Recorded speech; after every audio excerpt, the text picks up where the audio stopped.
The Jamaica Football Federation appears to have found a replacement for National Assistant Coach Jerome Waite after its president, Michael Ricketts, told TVJ Sports on Monday that Waite will not be making the trip to South Korea for the January 30 Friendly International. Waite has overseas duties with his Premier League club, Arnett Gardens.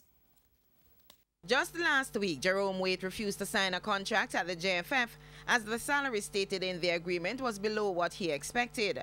Waite has since chosen to remain with Arnett Gardens for the CFU Club Championship, which will be held in Trinidad. TVJ Sports sources have revealed that Waite's replacement for the trip to South Korea will be Waterhouse coach Donovan Dookie. We caught up with Dookie at training on Tuesday.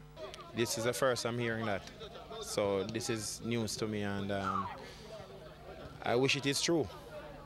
So if your source is good, I would like to know your source. But I've not been contacted by anyone about this. But if it is true, I would definitely welcome that. But my focus is with Waterhouse until I hear otherwise. And despite Dookie saying he's unaware of any such appointment, he says it's a role he would relish if he's called on. He has already served at the under-17 and under-20 levels. It would be a huge achievement for me once more. And it would be a very significant moment, a moment that I would definitely relish, because I know that there's a contribution that I can make at that point.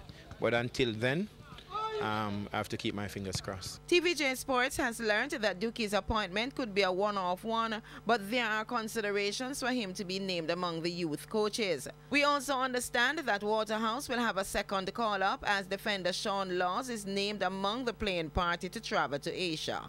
Karen Madden, TVJ Sports.